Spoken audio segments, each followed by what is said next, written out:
Thailand, statistically, is the most dangerous place to drive in the world.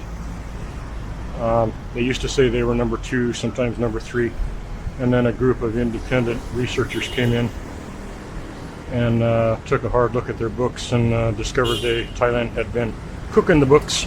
Now they're number 1, most dangerous. I don't know how I survived it.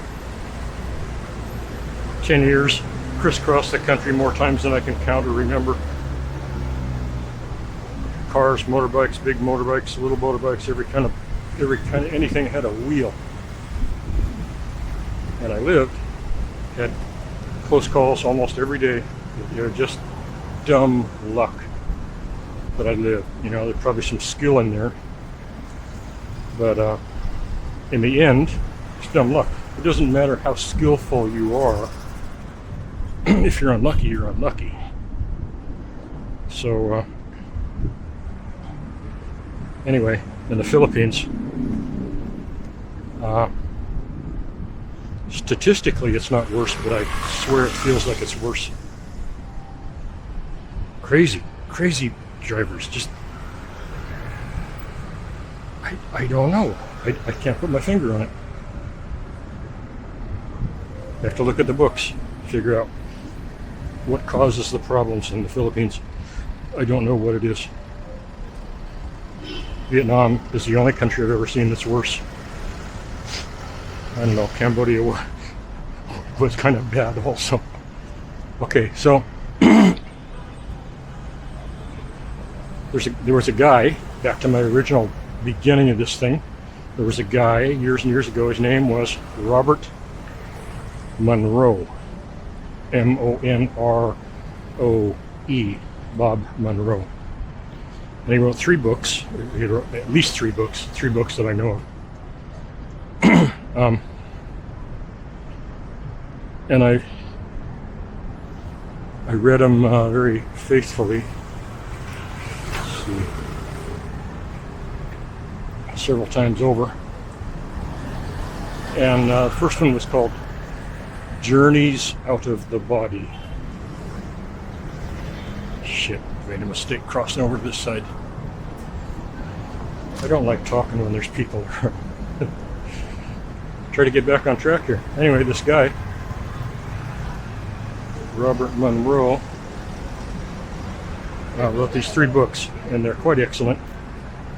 I'm not a particular aficionado of out-of-body experience accounts, but they're kind of interesting. And the theme through these 3 books was that after you die, you don't die. And his claim was that you didn't have to die to see what it was like after you die. His claim was before and after you die, if you know how to do it before you die, you can just go out, leave your body, go out into the ether and fly around, and whatever you think of, a destination, a person, an activity, pursuit, whatever you think of, you're instantly there. And it's a little bit of a journey. Well, it can be a little bit of a journey to go from, place A to place B, or state A to state B. It can be instantaneous, or it can be a bit of a journey.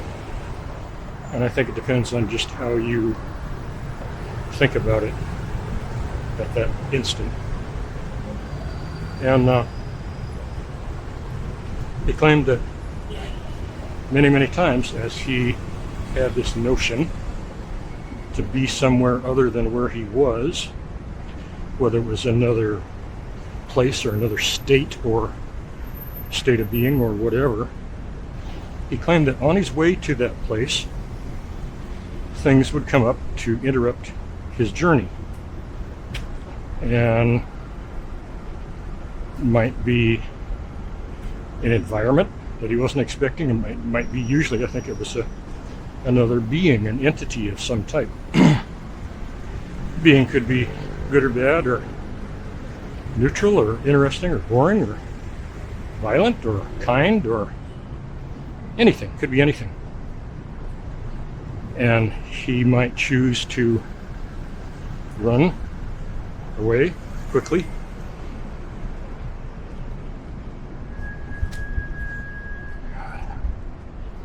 or he might choose to stop and engage them, see what they wanted.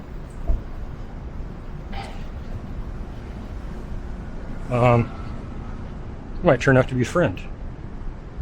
They might go off together, have some adventure. Okay, so that was Robert Monroe's description of life out of the body, whether you're dead or not. And his accounts of it are amazing. And I've thought about him a lot all these years, and I don't know whether to believe him or not. I've never experienced anything like that. Been dead a few times from accidents or whatever, and had no recollection of being anything other than nothing.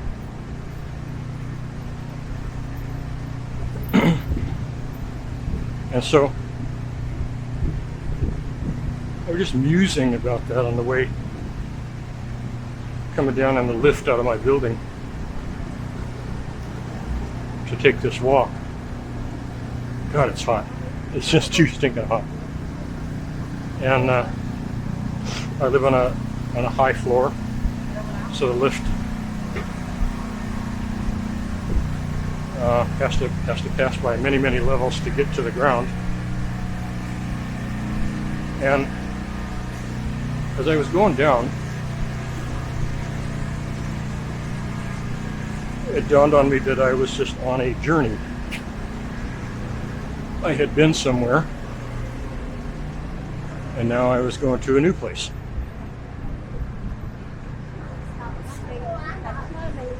And I was thinking about that idly, going down. And I'm waiting for the feeling of gravity, because as you're going down, you only feel 1G, normal 1G. And if the elevator is going to stop at some floor, just briefly for a moment, you feel a little bit of increased G as it slows down. And you feel it, a teensy bit heavy for just a few seconds until the elevator stops. And then you're back at 1G. So as you're going down in the lift, I don't know who else does this, but I do. I'm always, I want to go from my floor to the ground without interruption if possible.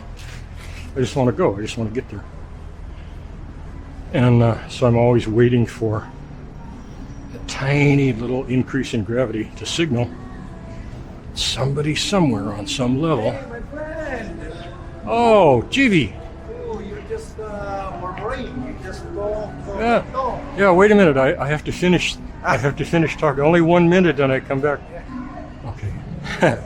And so I'm just waiting all the time to feel that little increase in gravity.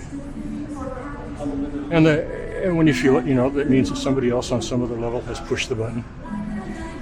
And the lift is going to stop.